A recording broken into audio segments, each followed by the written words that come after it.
German barley soup with some oatmeal cookies and a grilled cheese using some of our leftover sourdough from last night. So let's start. I have this nice beautiful chuck roast. What we're going to do is we're going to cube it up, take out the fat, and then we'll sear it off, and then we'll remove that from the soup so that we can kind of saute up our vegetables. So I'm going to first start by making nice kind of big slices down with my cleaver over our chuck roast.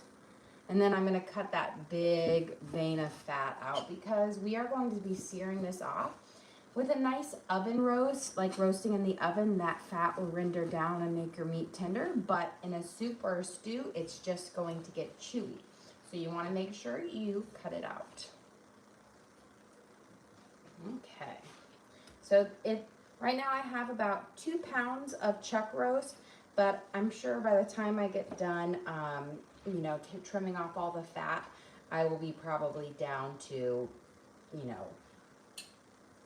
a little less than 2 pounds. And we're going to do nice bite-sized pieces. And we'll sear these off. We're going to give them a good season, and then we'll remove them from the heat so that we don't make them too tough in the cooking process. I find with chuck roast, it kind of goes through the stages of you can do a quick sear on it and you'll have a nice, lovely, tender piece of meat. Or if you cook it too long, it will be tough.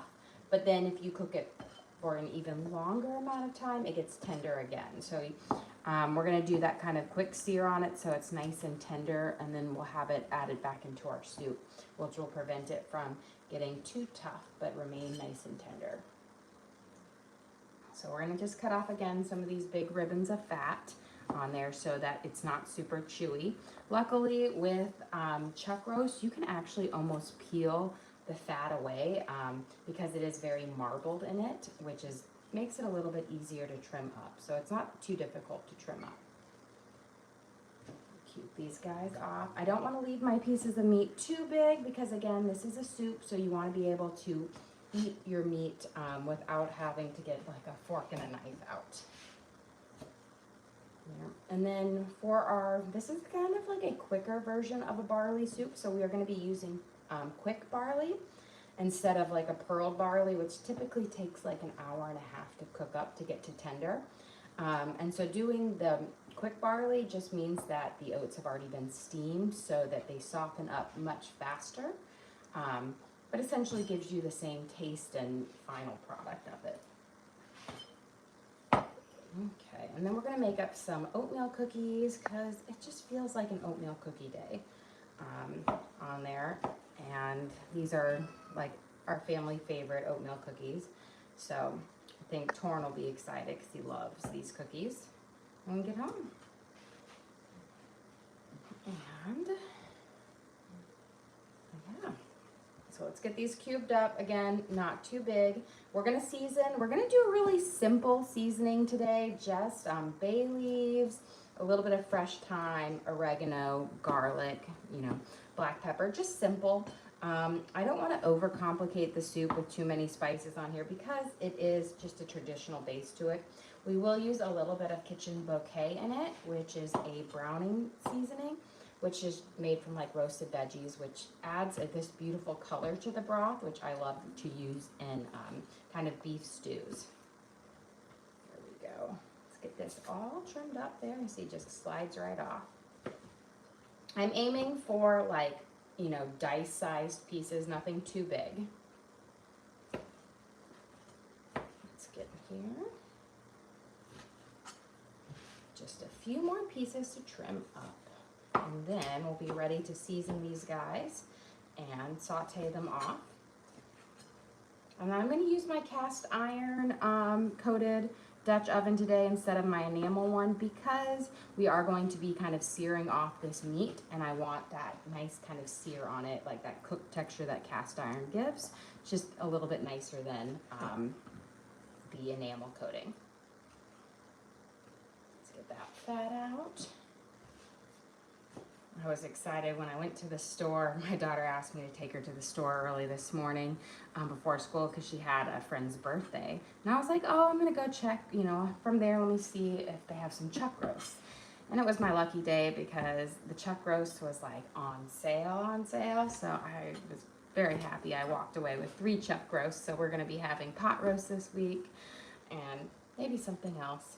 But you know, when you get a good sale, it's kind of hard to say no. And I will say I don't ever really go to the grocery store on a Thursday morning at 7 a.m.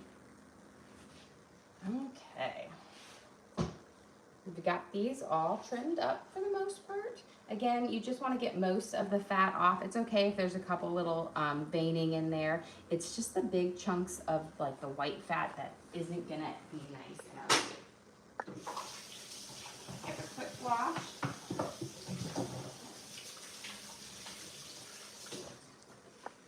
And we're gonna season these guys up for it. Now we're just gonna really kind of do a kind of a little dry seasoning on here, just to kind of get that nice little crispy sear on it. So we're gonna start with onion powder. We're gonna use a good amount of onion powder, about maybe 1.5 tablespoons, but enough to really coat each piece. There we go. And then we're gonna use some dried oregano. You have a question. How big was each chuck roast? So this chuck roast was 2.5 pounds, and then I trimmed it down, so I've probably got around 2 pounds left. So we're gonna put in about 1.5 teaspoons of dried oregano. We're gonna do a little spritz of garlic salt, probably just a shake over, about 1 teaspoon. And I'm gonna grab my pepper, because I must have left it. And we're gonna do about 1 teaspoon, maybe like 1/2 teaspoon of black pepper. I'll use a little bit more later. You have a question. How'd the family like the pumpkin sauce with the pasta? It was delicious. It was all eaten up last night, so no leftovers whatsoever. So my parents, unfortunately, will miss out. But it was delicious. And of course, like I was telling last night, how I was going to have to grate the cheese over Lena's things. It was a long time, and I was like, okay, I'm cutting you off. But she's like, you missed the noodle. Here, you didn't put all of it in. And I'm like, ah. But it was delicious. I will say there was nothing left over. I think I felt like the kids were gonna lick the pan clean from it. So again, another nice thing. And the great thing about it, I mean, it was a whole cup of pumpkin puree in there, and that the kids, I never blatantly go out and tell them what is exactly in it, because I always want them to, have an open mind or whatnot. And they all just loved it. Nobody commented or anything like that. But it's just a great way to sneak in some veggies, and it just added this just great flavor to it. Okay, we've got these all coated. Once my Dutch oven gets nice and warm, we're gonna start searing off our meat in there. I'm not gonna crowd it all because I want a really great sear on each side of it. So we'll do it in batches. But while we're doing that, we're gonna make our cookies. I'm gonna wash my hands before I head over there. So we're gonna make some oatmeal cookies. Just classic oatmeal, no raisins. Sometimes I add chocolate chips, I never add raisins in. Nobody here likes raisins. I don't mind a raisin in there. It's not my favorite thing, but I'm kind of under the belief it ruins it. Now, I do love a good chocolate chip in cookies, but Torn does not like chocolate chips in his oatmeal cookies, so I always just typically make them plain on there. So we're gonna start with 2.5 cups of room temperature butter. And make sure it's room temperature, otherwise you're gonna have to work really hard to cream it in, and nobody wants to do that. I'm using my stand mixer here, but you can always use a hand mixer if you wanted to. I just find stand mixers or the paddle mixers just mix a little bit easier. They cream a little bit better. You have a question. Have you ever done a brown butter cookie mixture? Yes, I actually made some brown butter pumpkin cookies not too long ago, and I have brown butter sugar cookies, and I have a brown butter chocolate chip cookie with sea salt, which is absolutely delicious on there. And I love a good brown butter, especially sugar cookies. They're really good. Actually, and then I did a brown butter pumpkin chocolate chip cookie, so I kind of had a spice cookie and a chocolate chip cookie. I used it. I do love a brown butter, but it is one of those steps that adds like a a little bit of time because, you know, you've got to brown the butter, which can take like 20 minutes to get it to that perfect kind of golden brown on there. And then you have to wait for it to cool. So it's when if I think about it in a hand, I do it. But a lot of times I'll just whip out some of my recipes that I know I can cook up and make this. Like, you know, this one's a nice one because I can prep the dough up and I can bake it right away. But like my chocolate chip cookies, I always make sure my dough chills for a couple of hours before baking them up because it gives you just a perfect chewy cookie. There we go. So we've got our kind of our first batch in. We'll let these cook for about, you know, 30, a minute, and then we'll kind of flip it over. I want them to be kind of like a nice medium rare because they will sit and cook a little bit more.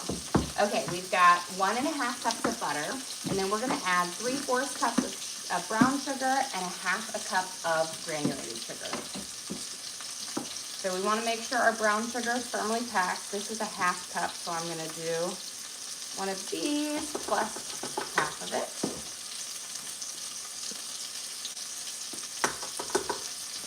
And then we're gonna add in our granulated sugar, 1/2 cup of that. And you kind of need the mixture of both of these for it. It gives you just that perfect balance in the sweetness department, paired with kind of the molasses base to it. So 1/2 cup of granulated. And then we're gonna cream these two guys together.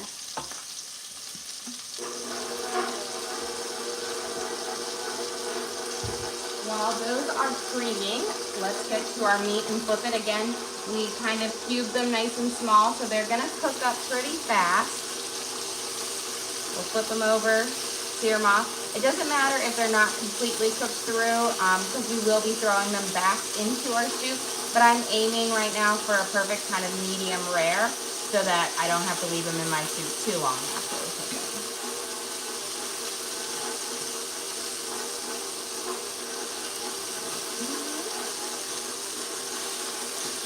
And this nice, you can see it has a nice little kind of crusty edge on it. That's from the onion powder. It gives it a really lovely sear on it. A question, how much brown sugar went with the cookies? 3/4 of a cup of brown sugar. So 1/2 cup of regular sugar, 3/4 of a cup of brown sugar. I get a spatula. I got a piece of butter stuck in here. So let me just pat it down, and we'll get that creamed in.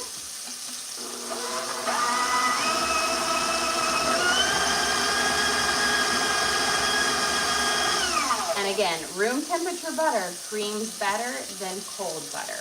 So I always say, use it if you can. We're gonna use 1 egg. Let me grab my egg out of this room here. So just 1 egg in this cookie mixture. Apparently, there we go. It was like cracking all the way around, but it wasn't letting me pull it apart. We'll cream that egg into our butter and our sugars.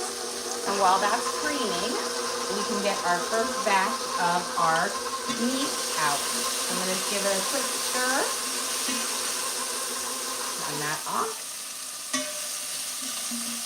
And again, I want these to be like a nice medium rare, little bit of pinkish red in the middle of it, because I want them to stay nice and tender, and then we will finish them off, you know, when we throw them back into our soup at the end in that nice warm broth. But perfect right now. There we go. We're gonna get our next batch in. We want all of these delicious little drippings on the bottom of our pan. That's gonna add all this great flavor to our broth, our stew kind of soup base. And we're gonna saute our veggies in there as well. I'm gonna throw in just a smidge more olive oil, like 1/2 teaspoon more. And don't worry if you're getting spices to stick to the bottom of your pan. When we deglaze it with our broth later, all of those will come up and they'll add just great flavor. They're just gonna kind of caramelize in the meat dripping. Okay, I'm gonna have to do 3 batches, but be perfect. Okay, I'm gonna take my spatula here and just press all of this butter and sugar mixture down because it always likes to stick. And I said, it's really important that you do this throughout the process so that when you get to the end, you don't have like butter that isn't mixed in or sticks that aren't mixed in.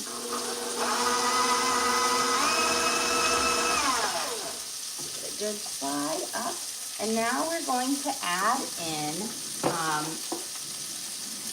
vanilla extract. We're gonna add in we'll do our spices, our vanilla, and our salt.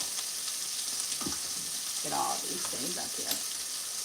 That way I can do my vanilla last so it's not wet. We're gonna do. You have a question? What if you don't have a stand mixer? You can use a hand mixer as well. Really make sure that your butter is room temperature, otherwise it's really hard to cream it, but a stand mixer will work just fine with it. Or a hand mixer. I just find stand mixers are a little bit easier. We're gonna do a teaspoon of salt, a teaspoon of baking soda,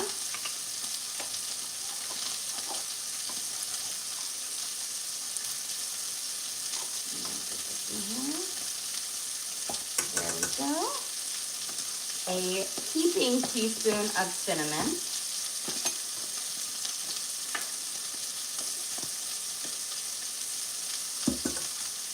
and then it's 1/4 of a teaspoon, so just a little bit of nutmeg. Now, I know nutmeg can be a polarizing spice for some.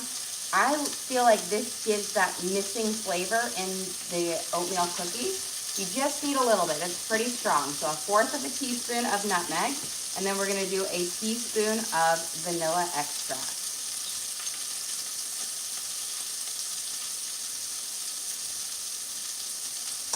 There we go. And now we're gonna mix all of our spices into our butter and our sugar mixture.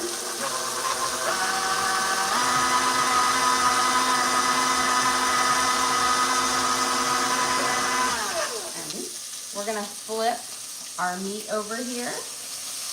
Get it seared off on the other side. Again, we're getting this nice, beautiful crusting on it. That's gonna add so much flavor and texture to the end product of our stew. Now I'm using a chuck roast. I find chuck roast is really tender and is just delicious in soups, but you could also use the stew cuts of meat, which are typically just random leftover cuts that the butcher has that he puts in a package. But I do love a great chuck roast for this. Okay, let's give this a quick whip one more time. I'm gonna push down again the butter from the side. Then we are going to add in 1.5 cups of flour. We'll mix that in, and then we'll add in 3 cups of oats. And we're going to be using old-fashioned oats because they work the best. In a pinch, you can definitely use quick oats, but old-fashioned is what I recommend. And never, ever, ever use steel-cut oats because those do not get tender or cook up, and so you'll have really crunchy cookies.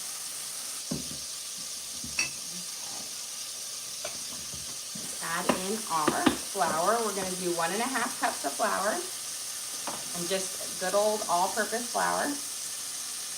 So 1.5 cups.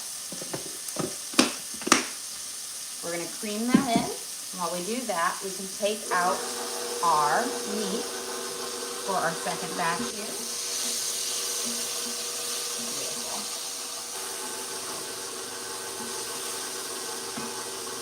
Again, nice, aiming for a kind of nice pinkish red in the middle of it for a medium rare on it. So it just needs to cook up a smidge when we throw it in our stew later.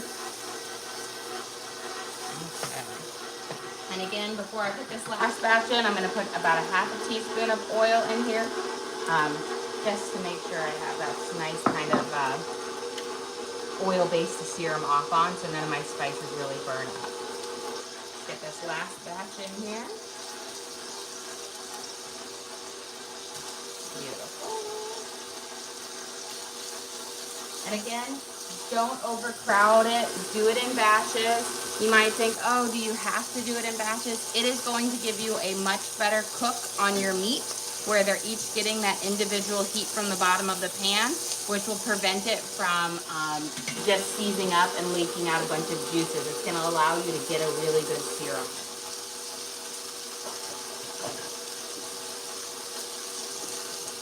Okay, let's check out our cookies over here. We've got our flour mixed into our sugar mixture with all of our spices. And now we're gonna add in 3 cups of oats. Again, old-fashioned oats work the best, but you can always use quick oats. So 1, 2, 3.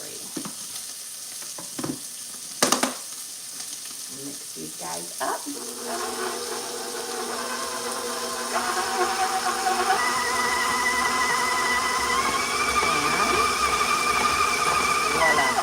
Now, if you wanted to add in chocolate chips or raisins or craisins or any dried fruit, now would be the time to do it. Just mix it in, quickly. I always do that last on there. I'm just going to push everything down and give it one more mix.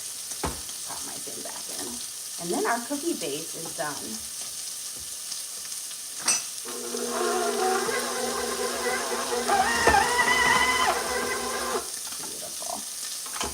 Okay.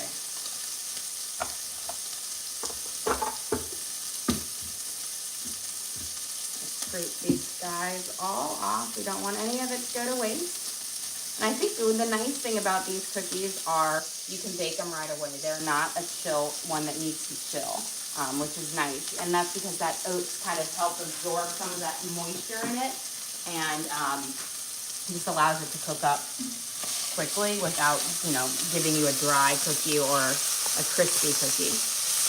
Beautiful. Flip these guys over. We'll sear off that last little bit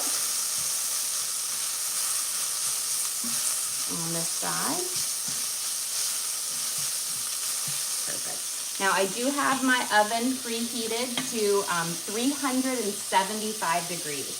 So you cook these at just a slightly higher temperature than like a base cookie, but only for 8 minutes. So they cook up fairly quickly. I'm gonna prep up my onion right here so that when we take out this next set of batch of meat, I can throw in my onion here to saute up. And start getting caramelized on it, get our base for it. Okay.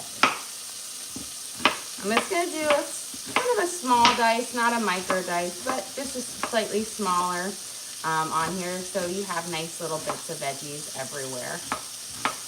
We're gonna be using celery, carrots, tomatoes, some garlic, and then of course our barley in here, but a really simple base to it, like a beef stew, a very, simple base to it.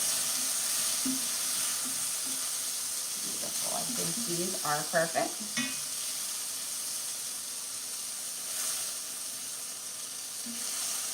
So we've got all of our seared off chuck roast here, which is just gonna be so delicious in our soup. And the searing off is just gonna give it such a nice texture in there, especially if you don't have time to use like regular barley, which takes a long time to cook. Using searing this off, you don't have to stew your soup forever. We're gonna add in about a teaspoon of olive oil to the bottom of our pan. And we're gonna sear off we're gonna saute our onions here. So just 1 yellow onion that we diced up. Let me get that onion off my hands before I start rolling out cookies.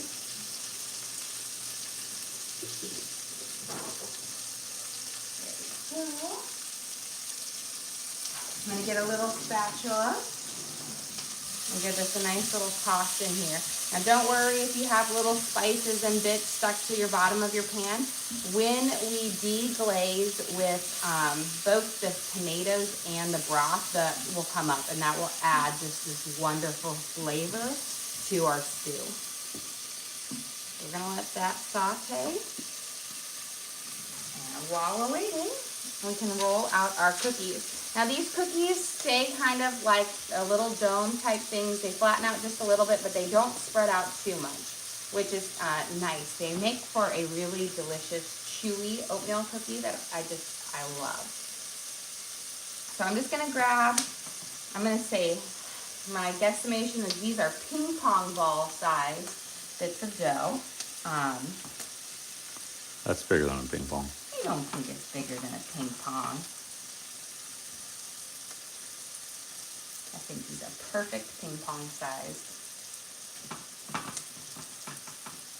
There we go. And we're gonna just roll them out. This dough has a little bit of stick to it, but it's not so sticky that you can't work with it. I find just, you can do the spoon and spoon method, or you can even use a cookie, like a cookie scoop. I find just using my hands works the best. It gives you a nice kind of uniform round little circle, so it makes them look a little bit nicer. There we go. Started resisting the urge to eat the dough. I do love good cookie dough. Like all of my kids, they're all like, oh, can I help you make cookies? As in, can I help you eat the cookie dough?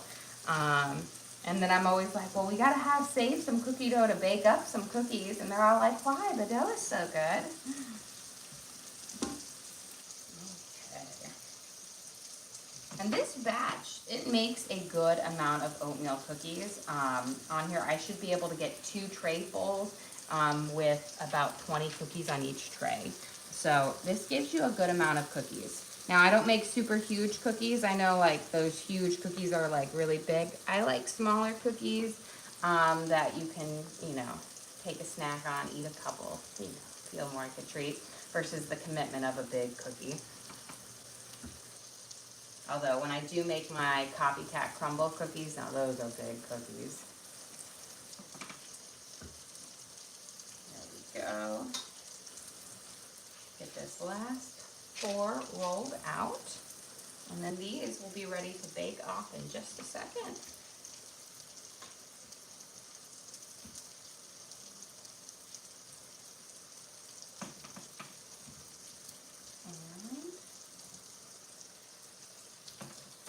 And there we go.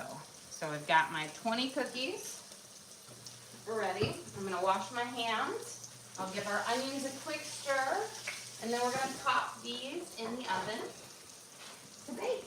And these take hardly any time to bake, and you don't want to overcook them. Our onions are getting a nice, beautiful caramelization on them.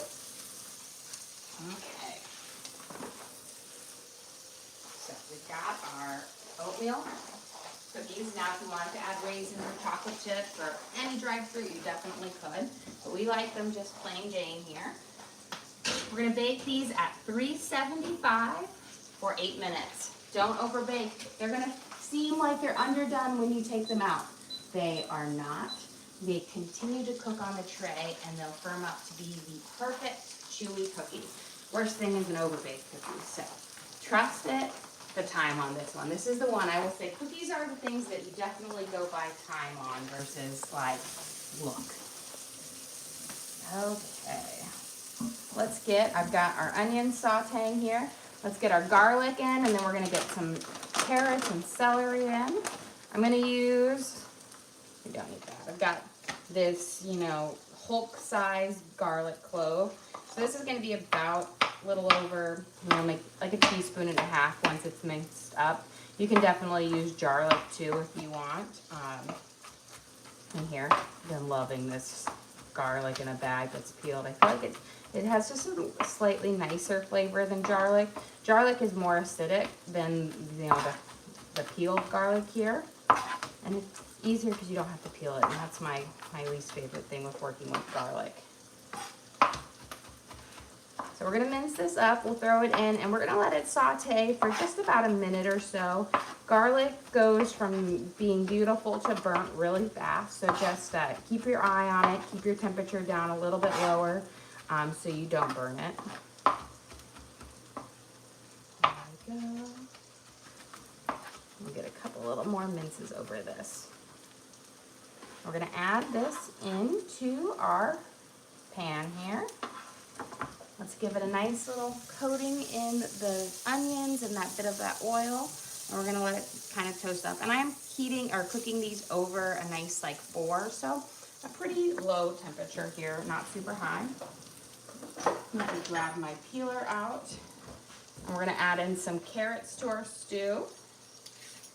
So you can peel off the outer part because that is just dry and has more of an earthy flavor.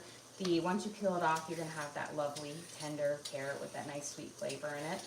So always peel it. Don't think you're saving yourself time. It will taste better if you peel it. There we go. And then we're gonna just have these. I might quarter some of the big ones because I don't want super huge pieces of like carrots in here. Again, this is a stew, so I like all of my vegetables being slightly smaller so that you can get multiple veggies in every bite and really get the whole cornucopia of deliciousness. Could you use baby carrots? You could definitely use baby carrots. You're gonna have to chop them up too because those are still a little bit big, but yes, you can do it. I always buy my veggies in bulk from like Costco, so having them like this, then I can use them in multiple ways, but baby carrots work just as well. We'll cut up the tips, the tops and the tips. These little smaller bits, we're gonna go right here. I'm gonna give my garlic and my onions a nice little stir. And then once we've got our carrots chopped up, we're gonna throw them in there. I'm gonna cut my fatter ones in half. Because again, smaller little bits just make for the best. Cut this guy. I'm gonna get this first batch in going. Give them a nice stir. And this was, I mean, although I was using 5 carrots, this is really like 3 big carrots on here. They were kind of small. So it's a nice simple dice.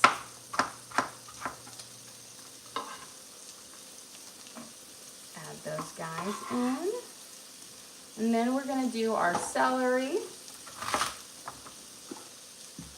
And take off the tops, you know, where they pre-cut them. I always cut those off because they dry out and they get really stringy. And then I'm also going to kind of cut my celery down the middle so I don't have, again, super big pieces of celery. I like the smaller. It will let out its flavor faster, cook up nicer, it won't be as stringy. And this is probably, if we're using full-size celery stalks, like 2 to 3 full-size celery stalks.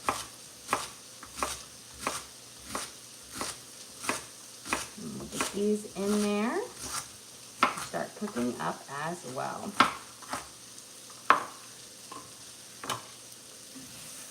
Give this a nice spin around.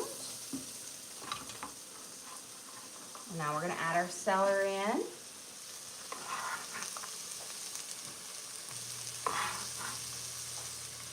Here we go. We'll coat all of this up. Let it saute for a minute while we prep our tomatoes that we will throw in as well. We're also going to be using some tomato paste and then some fresh herbs. And then we'll add our broth in and our barley.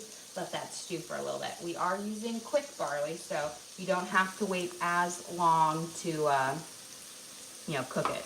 Regular barley can take anywhere between an hour and a half to get soft.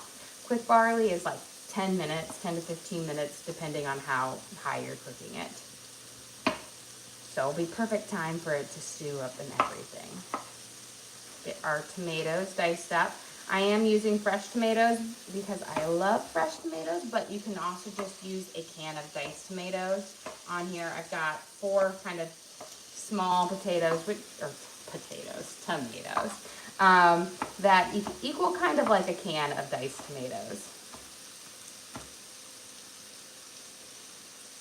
One was from my garden, the nice little yellow one. I think we're gonna have some fried green tomatoes here in a little bit because There are some that just don't want to turn green or red. Okay.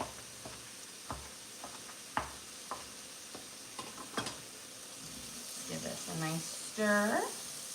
Before we add our tomatoes in, we're going to add in some spices.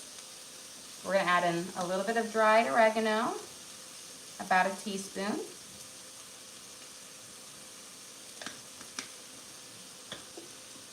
About a half a teaspoon of black pepper.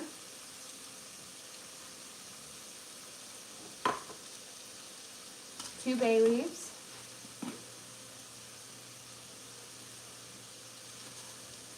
This bay leaf still has the branch on it. There we go. And then we're gonna give this a quick stir, and then we're gonna add in some tomato paste and some Worcestershire sauce.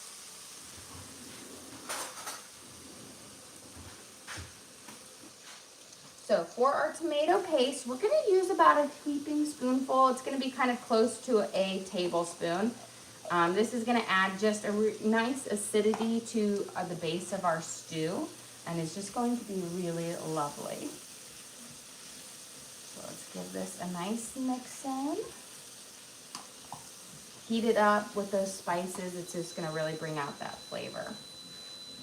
And let's go grab our cookies. I'm gonna just give a nice drizzle of Worcestershire sauce first so it can kind of heat up. You want about a teaspoon and a half to a tablespoon.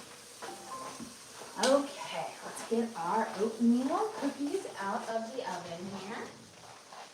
Again, 8 minutes. Those should have these nice little domes on them, but they will kind of flatten down more when you they cool. Beautiful.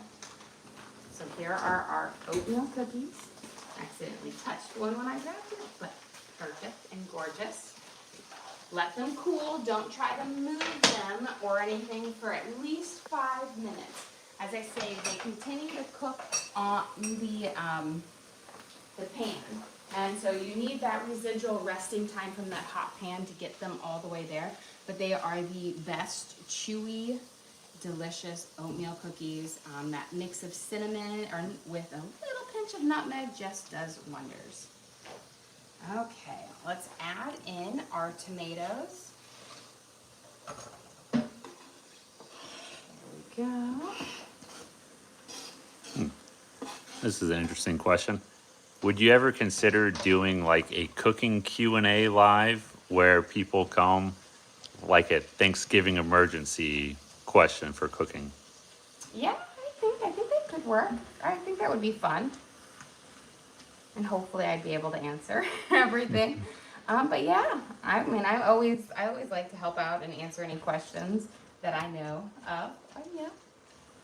Okay, got our tomatoes in. So this is like a can of diced tomatoes, but you could definitely, I'm using fresh, but it's about that amount. We're gonna let it cook up for just a second. And now we're gonna add in our broth base for this. So I'm using water with beef bouillon because we have beef in our soup. We're gonna add in about a cup first.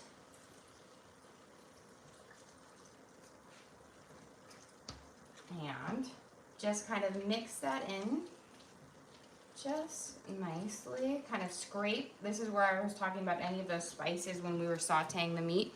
Just scrape your spoon across the bottom of your pan. It's gonna lift them up, and that is going to add so much flavor into the base of our broth. I'm gonna add in another cup now. Mix it nice and slowly.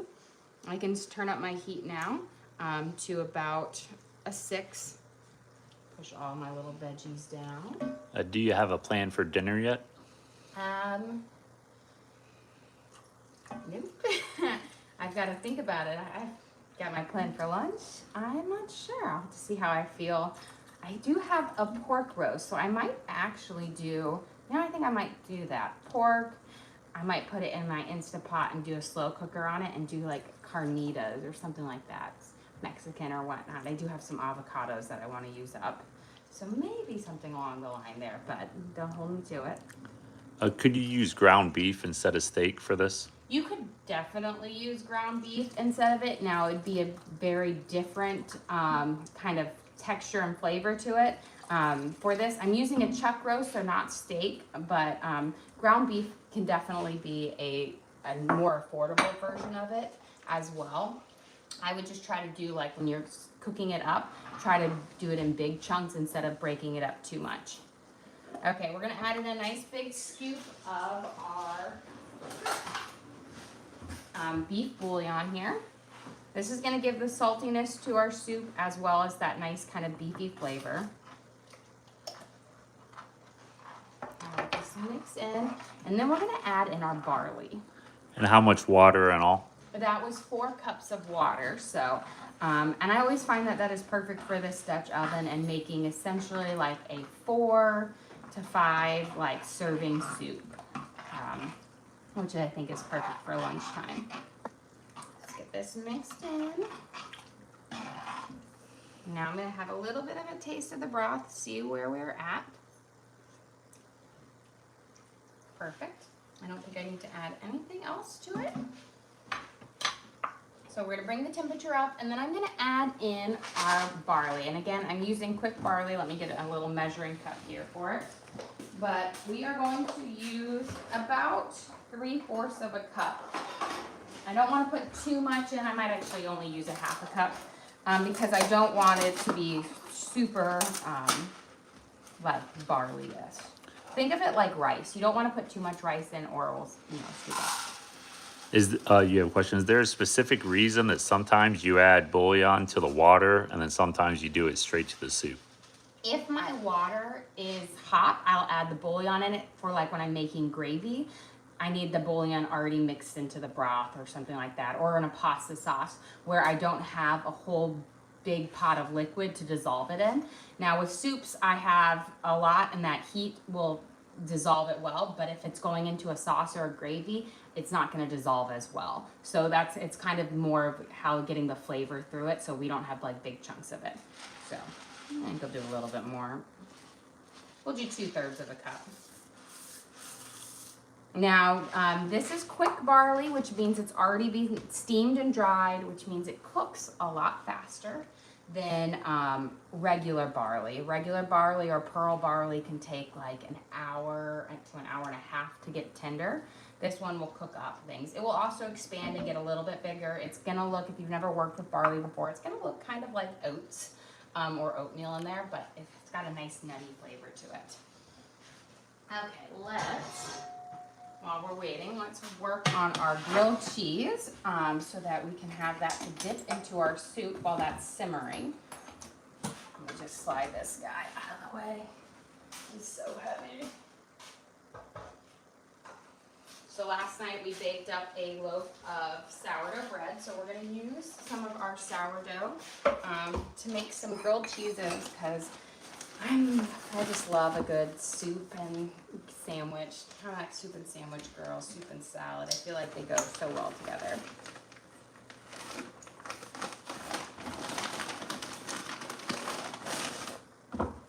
Okay. Let's get this guy trimmed up. I always find it, when we first bake it, I never trim up my loaf very even. So I always have to kind of even it out just a little bit. It's always at an angle. Have you ever made a dark chocolate sourdough loaf? I have made one. We actually, not too long ago, I'm trying to think, I made a chocolate starter. So I used that in my sourdough loaves, and I made several dark chocolate sourdough loaves. One of my favorite sourdough loaves that you make is like a chocolate cherry with chocolate chunks in it and walnuts. Oh, it's so good. Absolutely love that version. And then I made this really good chocolate one with almonds and marzipan, or like an almond paste in it. And it was so good. Okay, let's make I'm gonna just make enough to make 2 really big sandwiches, which are equal to 4 sandwiches, because we'll cut them in half. And it's easier to do 2 big ones and cut them in half at the end than to do the other ones. Got a little bit of bread for later on here. Okay. Let me give our soup and stew a little bit. We will throw our meat in here, but I do like the stew to cook a little bit because we already kind of cooked that all the way through some, so. Beautiful. And we have such a nice colored broth, and that's kind of from our tomato paste in here, and that beef bouillon, it gives it a really rich color to it, which is lovely. Okay, for our grilled cheeses, let's get some softened butter. I'm gonna turn on my pan, start heating it up. That way we can kind of toast it up. It's a good thing I cut my bread all the way through here. There we go.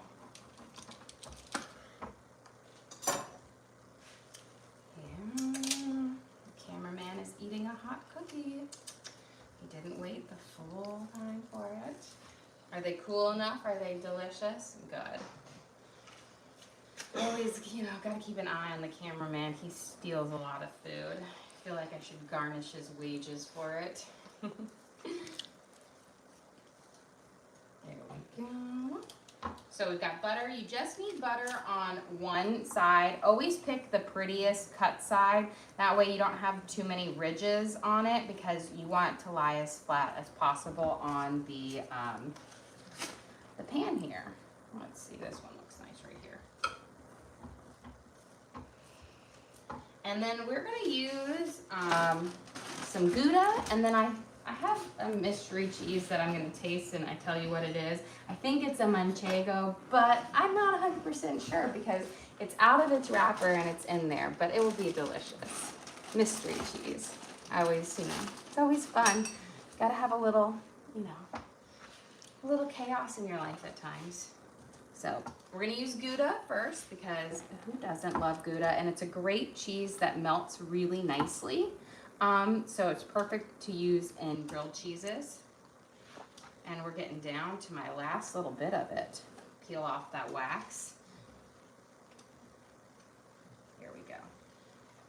So when you're making grilled cheeses, you always want to, you can add some cheeses that aren't as great of melters, but you want, again, for that really good cheese bowl, you want ones that are semi-soft to not super firm and hard because you want them to be able to get a good cheese bowl.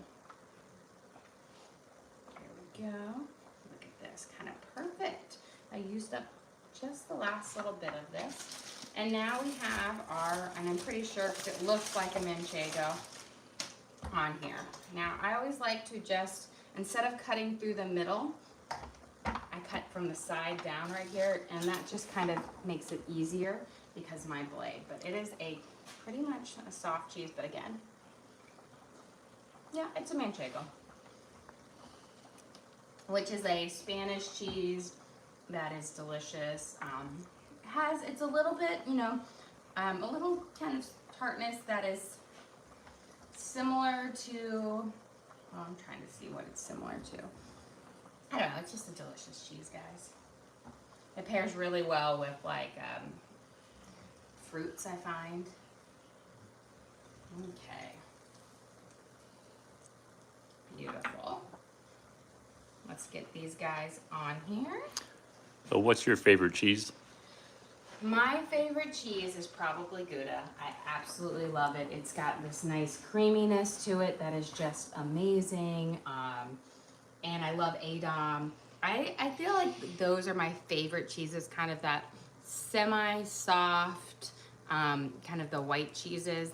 And then I do love a good cheddar, but Gouda, Edam, those all hit a little bit nicer.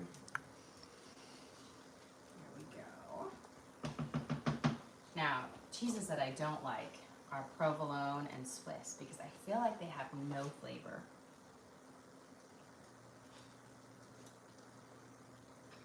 Beautiful. Nice, lovely broth on it. Let me grab my cookie cooling rack out. We're gonna smooth our cookies off. And then, while our grilled cheeses are cooking up, we can whip up another batch to roll these out. Almost lost my oats.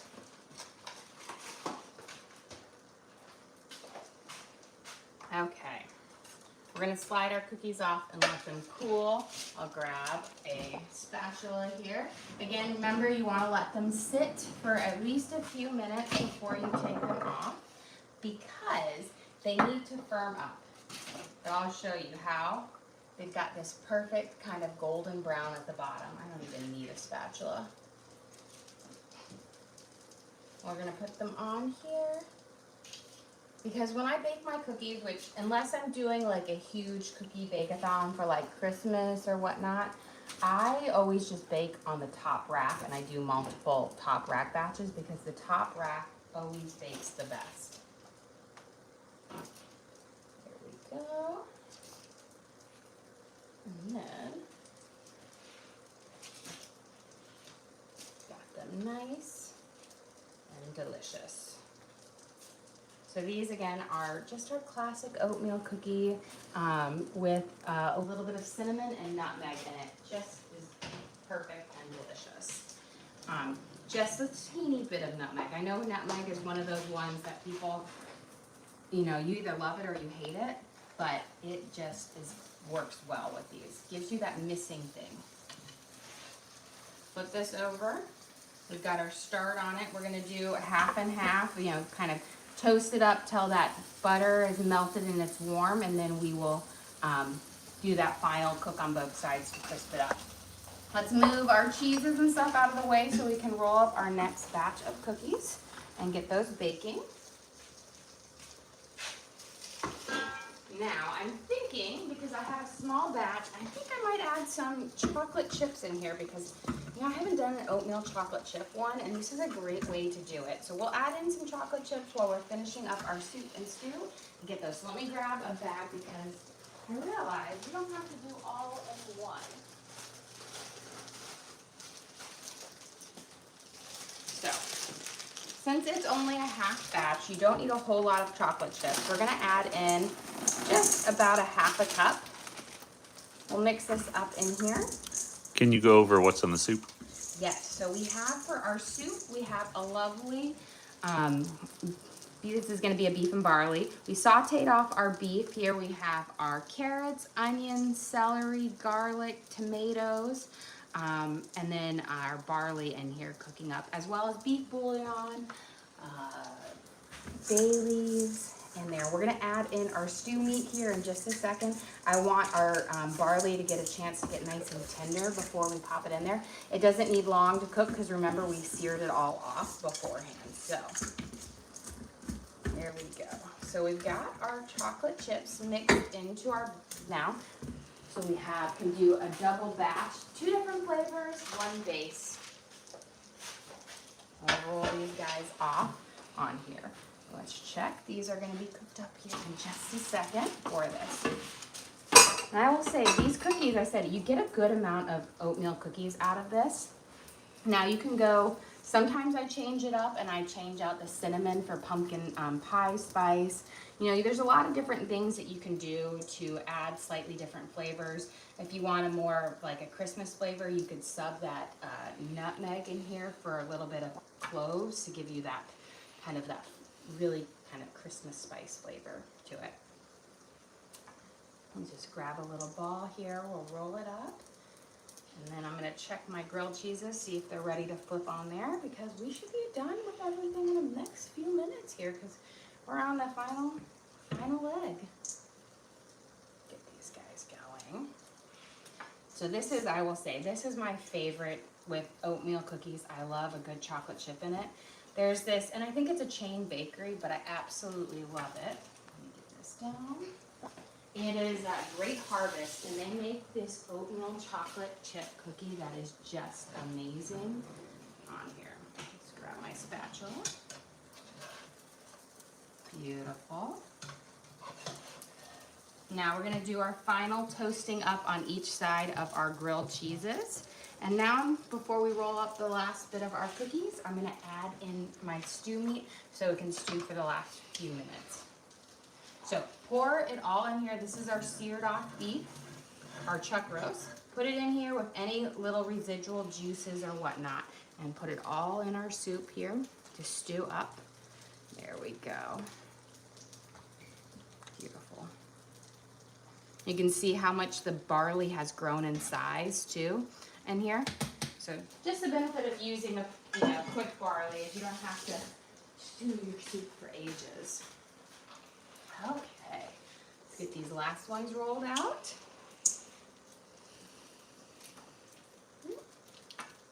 On here.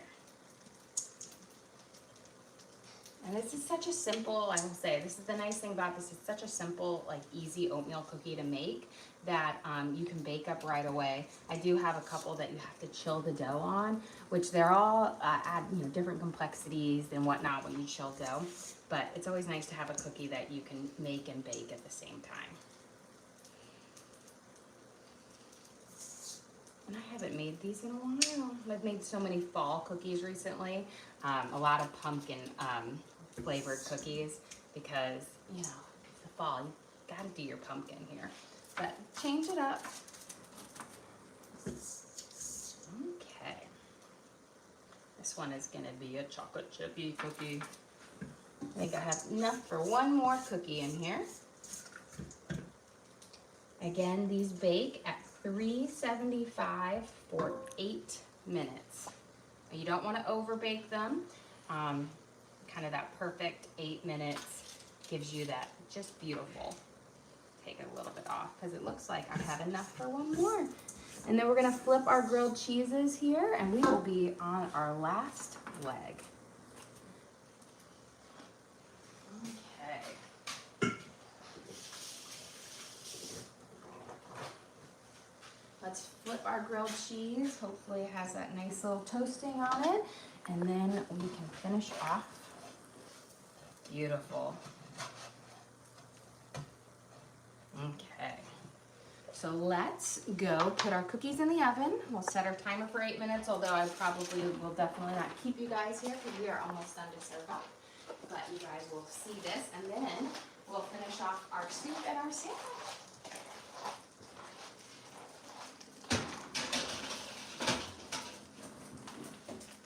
Okay, 8 minutes. Again, don't overcook them. They're gonna look a little like they could cook a little bit longer or more golden. Don't. You wanna leave them to be perfect and beautiful on there. Okay, as our grilled cheeses are finishing up for that last bit, we are gonna throw in some fresh thyme as the final ingredient in our soup. In there, where you don't need to mince it up, all you wanna do is really just take off the leaves and kind of put them in here. Just a little bit of it. This is gonna add just some brightness that happens, that just pops up. If you don't have any fresh thyme, you can always use parsley or a little bit of green onion as well. You could throw in some dried thyme as well, in a pinch there. This just adds, again, a little bit of freshness, and I had just a little bit left, so I was like, this is perfect. Thyme is a pretty delicate leaf on here. You do want to make sure you kind of pull them off. They're not the easiest one to work with, but the flavor is lovely. So we'll put in our fresh thyme. Beautiful. Give this a nice little stir. And it's about, I think I have probably, enough in here to get about a half a teaspoon to a teaspoon of fresh thyme. So just, again. And why do you put it in last? Because I want the flavor to be really bright instead of subdual, so a little bit stronger when you get it on there. Now, there's plenty of times where I'll put the spices in sooner, but for this, I want it to be more of a mellow, like bright, kind of full intensity when you hit it. Okay, let's taste this one last time. Perfect.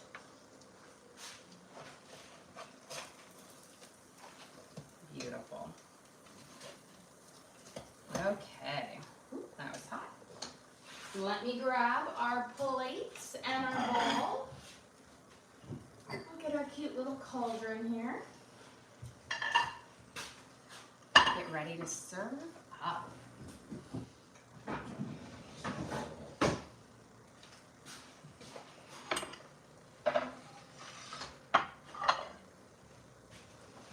Soup over here, give it a good stir. Now I kind of kept you know, base vegetables, but if you wanted to throw in another green vegetable, spinach or kale would be fabulous in this soup as well. And let me grab a cutting board to cut our sandwich.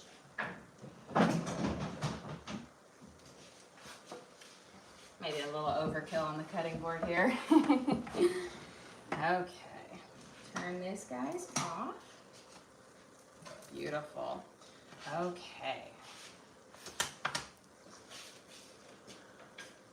For lunch today, we have our grilled cheese on homemade sourdough bread. We've got our nice Gouda and Manchego cheese.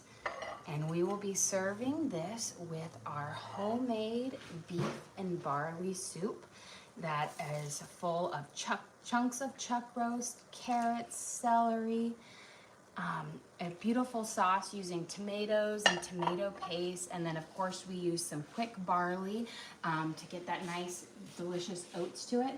And we'll be serving it for 2 oatmeal cookies for a little bit of sweetness, but just the perfect kind of lunch for, you know, the nice cool weather that is coming in. Well guys, thanks again for joining us here. Don't forget to like and subscribe. I try to do live cooking shows every single day, kind of show you what we're making for our family and hopefully teach you guys something along the way. Again, we do upload all of our videos to the link on our page, so if you ever want to recreate any of our recipes at home, you can just go to that link, search for what we made, so our beef and barley soup and our oatmeal cookies, and you can always watch and cook along with me again. We also have a link to our Amazon storefront that has all of our different cooking gear and gadgets in it. I've got my KitchenAid stand mixer, my knives, my cutting boards, all the different things I use in the kitchen I have in there for you guys to check out. But again, thank you so much for joining us here today.